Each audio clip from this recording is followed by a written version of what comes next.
He never wanted a wife. Not like this. Not chosen for him. Not silent.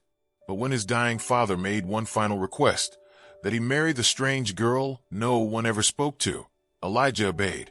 The girl didn't smile at the altar. She didn't cry. She didn't even blink.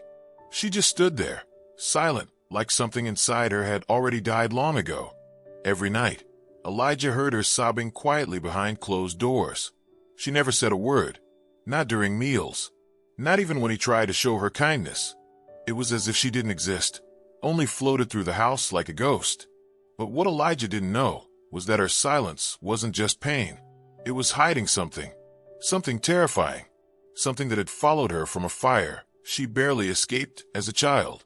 And on their wedding night, she finally spoke. Just one sentence, but it shattered everything. Why was she forced into marriage? What secret was buried in her silence? And who was still out there watching her? This isn't just a story of love. It's a story of survival, trauma, and the words that were too heavy to speak, until they broke someone forever.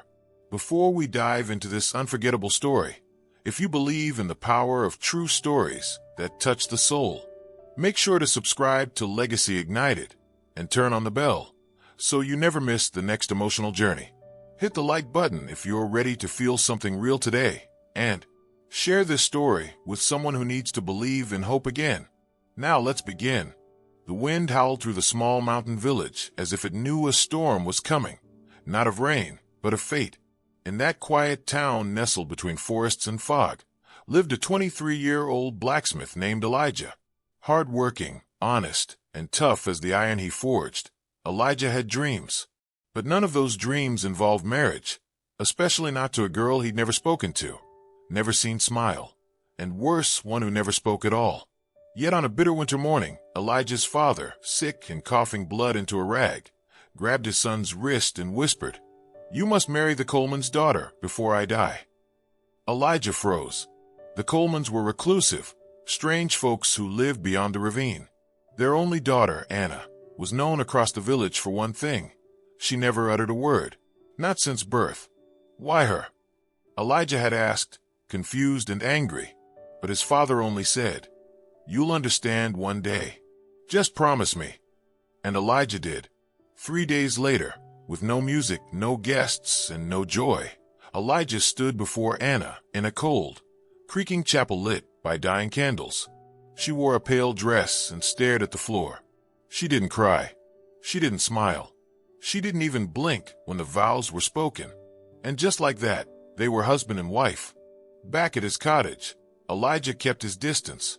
He was a man of strength, but this silence, this eerie calm that hung between them, it rattled him more than any war could.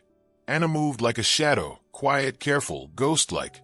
She cleaned, cooked, and sat by the fireplace with her long, dark hair falling over her face, her eyes never meeting his. At first, Elijah tried to be kind. He left her fresh bread on the table. He chopped more wood than usual, so the house would stay warm. But she never said a word in thanks, not even a nod. Days turned to weeks, and the silence grew heavier than snow on the roof. The village whispered. Some said she was cursed. Others said she was mad. Elijah said nothing, but at night he heard her crying. Soft, muffled sobs behind the door of the guest room. Every night like clockwork. He never asked why. He didn't know how. One evening, Elijah returned from the forge late. Snow fell thick, and his boots were soaked. As he opened the door, he saw something that made his heart skip. Anna was standing in the middle of the room, holding a letter. She didn't move, just stood there, trembling slightly, her eyes locked onto his as if pleading. But still, not a word escaped her lips. He reached out. "What's that?" he asked. She looked down and shook her head, clutched the letter tighter, then rushed past him and disappeared into her room. That night, Elijah didn't sleep. Something was wrong. He could feel it in his bones. And though she was a stranger in his house, her sadness haunted him more than he expected. Not because he pitied her, but because some part of him felt bound to her pain. The next day, he visited the oldest man in the village, Elias, the storyteller who knew every soul and secret in town. When Elijah asked about Anna, the old man sighed and said, "Some truths are buried for a reason, boy." But Elijah pushed. And finally, Elias leaned close and said, "That girl's silence ain't natural. Years ago, she spoke like a songbird until the night the fire came." Elijah's stomach nodded. Elias continued, "Her house burned down when she was 10. Folks said it was lightning, but I heard screams. Her mother died in that fire. No one knows how Anna made it out, but when she did, she never spoke again." Elijah returned home shaken. That night, he left a cup of warm tea outside her door, along with a small note. "You don't have to speak, but I'm here if you ever want to." No response came, but the next morning, the empty cup was left on the table. A week later, the village held its winter market. Elijah offered to take Anna, but she only looked away. So he went alone. When he returned, the door to the cottage was wide open. Panic hit him like a hammer. He dropped the basket, rushed inside, calling her name, but the silence answered back. The guest room was empty. Her shoes were gone. Her shawl was missing. She had left. But then he saw it. On the kitchen table lay a folded piece of paper. Hands trembling, Elijah picked it up. It read, "I never wanted this. I never wanted to be your burden. But I had no choice. They made you marry me to protect me, to save me from something I still can't speak of. I'm sorry for being a shadow in your life." No name, no explanation, just silence and pain. Elijah stood frozen. His heart raced, not out of anger, but guilt. Guilt that he'd never tried harder, that he let fear build walls where maybe she was begging for bridges. As the snow fell outside and the wind screamed like the past itself, Elijah grabbed his coat and stormed into the woods. He didn't know where she'd gone, but something inside him whispered, "She's not running from you. She's running from what broke her voice in the first place." And he wasn't going to let her face it alone. He had married a silent girl. But now, silence wasn't enough. He needed answers, even if they shattered everything he thought he knew. Branches snapped under his boots as Elijah moved through the snowy woods, breath clouding in the freezing air, heart pounding harder with each step. The wind screamed through the trees like a warning, but he didn't care. He had no map, no direction, only a feeling. A pull in his chest that told him she hadn't gone far, that maybe she was hoping he'd follow. And he was right. Near the edge of the ravine, just before the land dropped into cold stone and shadows, he saw her, Anna, sitting alone on a fallen log, arms wrapped around herself, hair tangled by the wind. Snowflakes danced around her like ashes from the past. She didn't turn when he approached, but she knew he was there. "I read your letter," Elijah said softly, voice cracking from the cold and something deeper. Still, she didn't speak. He sat beside her, close but not too close. "I didn't want this marriage either," he confessed. "But now, not because you're silent, or because I was forced. I just didn't understand. I didn't know you were carrying all this."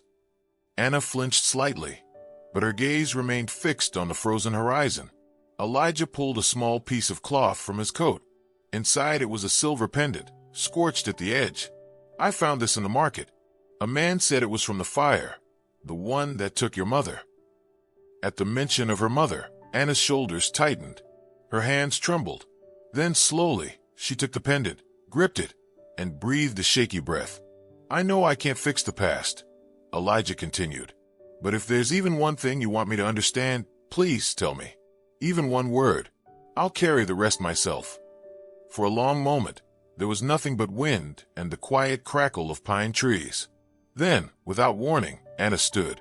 She walked a few steps ahead, stopped, and finally, turned to face him fully. And then, in a voice so fragile it almost broke the air, she whispered, "He was supposed to save me, but he came back to finish what he started." Elijah's blood ran cold. He rose to his feet, stunned. Who came back?" Her eyes, those dark, haunted eyes, filled with tears. And now the dam had cracked. The words poured out, trembling and raw. "My father didn't die in that fire," she said, her voice a mixture of fear and fury. "He started it. He killed my mother. And when I ran, he let the village believe it was lightning. He disappeared, but he sent people to find me. They said if I stayed silent, he'd leave me alone. But he's coming back. I can feel it." Elijah couldn't breathe. That's why she'd been hidden. That's why her family forced a marriage, to legally bind her to someone who could protect her. And he had treated her like a stranger, like a burden. Not anymore. You're not alone anymore, Elijah said firmly. He'll never touch you again. They walked back to the cottage in silence.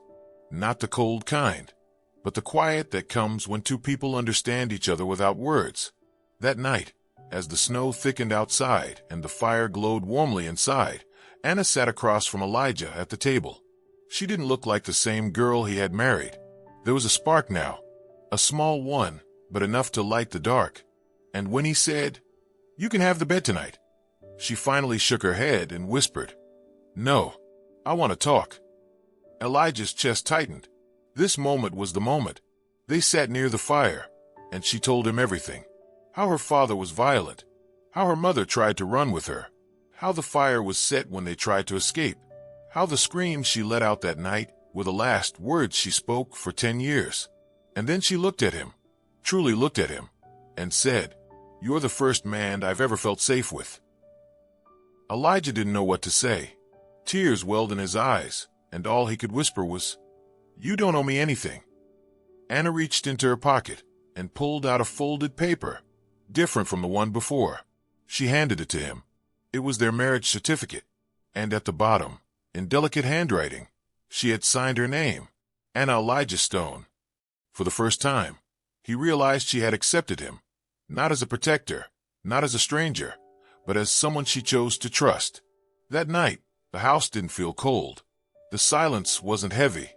It was peaceful. They sat together until the fire dimmed, and she leaned her head on his shoulder. But just before they both fell asleep, Anna whispered one last thing, words that would haunt him, heal him, and break him all at once. "If he finds me again, promise me you'll let me go before he does." Elijah didn't answer. He couldn't, because he knew. He would burn the world to the ground before he ever let her go. Days passed, then weeks.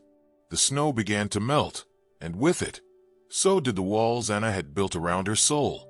She started humming when she cooked. She smiled, softly, shyly, when Elijah returned from the forge. She even began to speak, little by little. Not often, not loudly, but each word was a victory carved out of silence. Elijah never pushed. He just stayed near, steady and patient.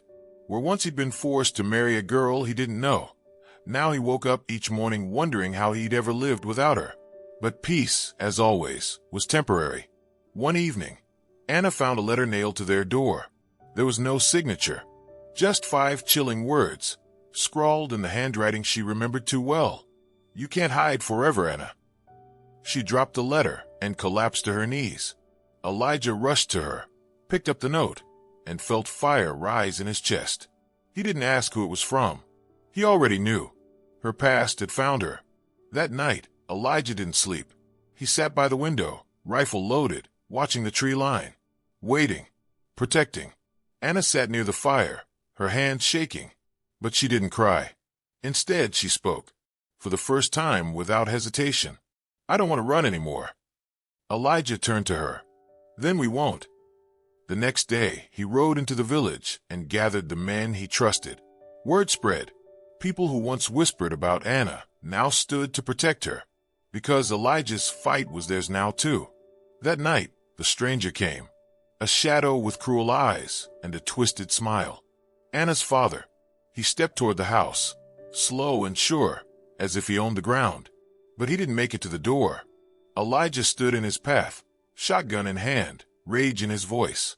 "You lay another hand on her," Elijah said, "and you'll answer to me." The man laughed. "She's mine. She always was." Anna stepped outside.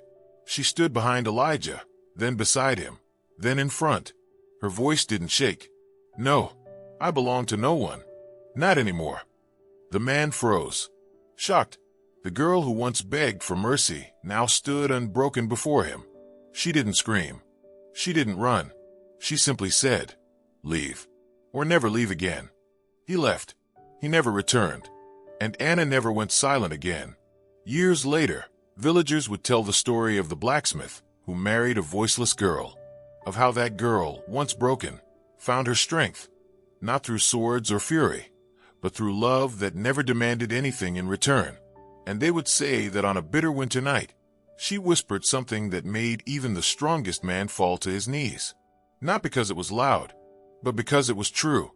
Thank you for staying with us until the very end. If this story touched your heart, even for a moment, remember to like, share, and subscribe to Legacy Ignited. Your support helps us bring more stories that deserve to be heard. Until next time, take care of your soul, and never forget, some silences carry louder truths than 1,000 words.